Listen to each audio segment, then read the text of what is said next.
Bienvenue dans l'équipe podcast. Le podcast qui répond à toutes vos questions équines dans la joie et la bonne humeur. Bonjour tout le monde, bonjour Lydia. Bonjour Sophie. Alors bienvenue dans notre nouveau podcast, l'Équi-Podcast, qui va nous parler de chevaux notamment, mais vous aurez plus de détails un petit peu plus tard. Alors d'abord on va se présenter. Sophie, dis-nous un petit peu qui tu es, quel est ton parcours? Bon, alors je commence, puisqu'on me le demande. Donc moi je suis Sophie de Ferne, je suis dans le Gard en France. Il fait quelle température chez toi? Il fait froid en ce moment, il fait froid. Il Ah, fait froid comme chez toi. Mais que par contre, quand j'ai commencé l'équitation, il faisait super bon parce que c'était au printemps ou en été. Ça date d'il y a longtemps donc je ne sais plus.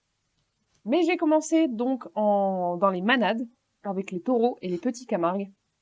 Entourée d'hommes, j'étais la seule fille du groupe, parce que j'étais petite à cet âge-là encore, et j'étais une petite fille qui montait sur des petits camargues, et ça m'allait très bien. J'ai commencé comme ça, et puis de fil en aiguille, finalement, on m'a offert un cheval qui n'a rien à voir avec un camargue, qui est un cheval de trait, qui n'était pas débourré, qui n'avait jamais rien fait de sa vie, et j'ai décidé de tout faire toute seule, ce qui était, il faut le dire, une très mauvaise idée. Ne faites jamais ça si vous n'êtes pas professionnel. J'ai fait le débourrage de mon cheval un petit peu n'importe comment. J'ai eu beaucoup de chance de ne pas avoir de gros accidents. On m'a donné plein de conseils pour mieux contrôler ce gros cheval de 850 kilos. J'ai écouté un petit peu tout le monde jusqu'au jour où on m'a dit que la solution pour le freiner, parce que c'était un cheval qui n'avait aucun frein, tant monté que à pied, je me faisais complètement, littéralement traîner, tel un drapeau, derrière un cheval. oui, j'imagine bien un peu comme dans les dessins animés là. Exactement, en pire que ça même. J'ai fini dans des fossés, avec des ronces. Ah oui. Ouais, ça devient dangereux après. Ouais.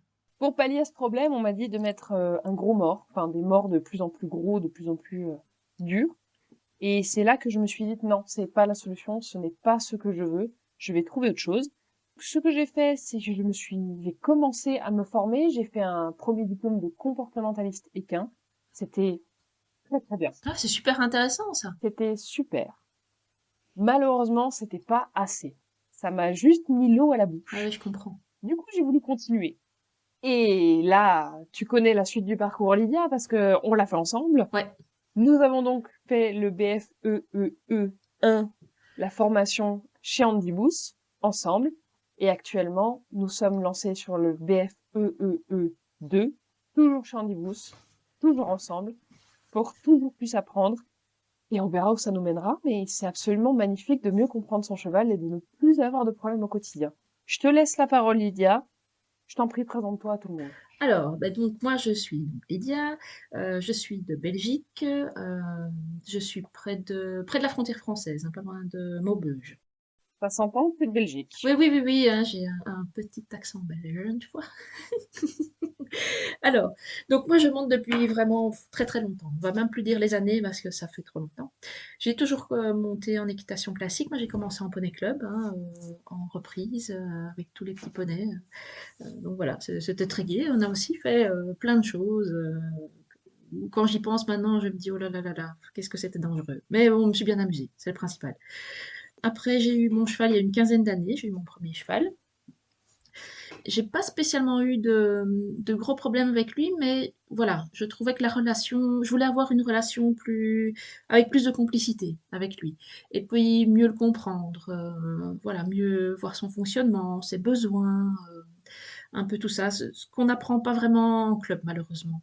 Il y a tout l'aspect qui est à côté de l'équitation. Donc on apprend à monter, mais on n'apprend pas ce que c'est un cheval, qu'est-ce qu'il mange, comment il vit. Un peu tout ça, quoi, un peu, voilà. En même temps, l'équitation, c'est monter sur un cheval, c'est pas le nourrir. Oui, Je vois pas quelle est cette idée de s'occuper de son cheval. oui, c'est vrai. D'ailleurs, je trouve que oui, c'est vrai, c'est vrai. On devrait tous avoir des grooms qui s'occupent du cheval à notre place. Ouais, c'est bien triste quand même. Mon cheval, lui, en fait, il a eu des problèmes physiques, il a eu un problème, voilà, au postérieur, et donc, du coup, je me suis lancée dans le shiatsu equin pour pouvoir le soulager, l'aider. Ça m'a appris aussi pas mal, notamment l'observation aussi, être beaucoup plus observatrice de son état. Non, c'est vraiment super intéressant. Et puis, ben, après, j'ai commencé, donc comme tu as dit, donc le BFEE1, donc le brevet fédéral d'encadrement d'équitation éthologique. Hein, c'est bien ça. Bravo. Bravo, bravo. Donc, voilà, on a fait le premier niveau l'année passée, avec le stage qui s'est terminé chez Andy au mois de septembre. Ah, c'était vraiment super. Et puis là, on continue avec le BFEE2, parce que le 1, ben, c'est la base. Et puis, ben, on continue. Une fois qu'on a mis un pied sur le chemin, on ne peut que continuer. Le chemin est long parce qu'il y a tellement de choses à apprendre, mais c'est vraiment super passionnant. On apprend tous les jours. C'est ça qui est vraiment super chouette. C'est super enrichissant. C'est extraordinaire comme parcours. Une fois qu'on commence, on ne s'arrête plus. Il va bien falloir s'arrêter un jour quand même. Oui, oui, oui. À un moment, oui. Même d'ici là, on continue à apprendre. Et on va vous faire partager ce qu'on a appris, ce qu'on continuera à apprendre aussi. Sophie, explique-nous un petit peu en quoi va consister le podcast, de quoi ça va nous parler, à part du cheval. Alors oui, évidemment, ça va parler de chevaux, on s'en serait douté. On aurait bien voulu faire ça sur les moutons, mais on n'a pas les compétences pour. Ah non, moi les moutons, je ne connais pas.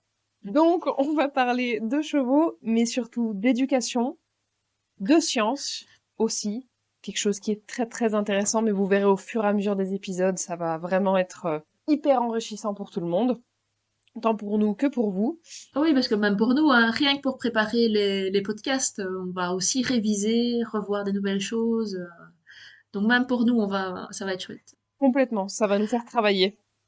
On va aussi aborder des problématiques précises qu'on fera petit à petit par épisode. Vous verrez, ça va être assez bien découpé, je pense, parce qu'on est assez forte dans le découpage d'épisodes. Oui. Le tournage, c'est autre chose, mais le découpage, c'est pas mal.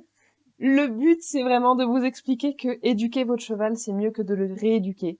Et de commencer par une bonne éducation, ça Le sauve meilleur tout. problème, c'est celui qui n'existe pas, celui qu'on n'a pas créé. Exactement.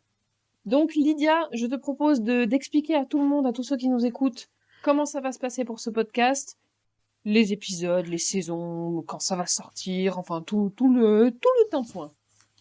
Alors, donc, le podcast, il sera diffusé tous les samedis à 10h du matin pendant une dizaine de semaines. Après, on fera une petite pause et puis on reprendra tous les samedis à 10h du matin. Vous pourrez écouter sur différentes plateformes comme Spotify, Apple Podcast, Google Podcast ou YouTube aussi. Et vous pouvez aussi nous poser des questions.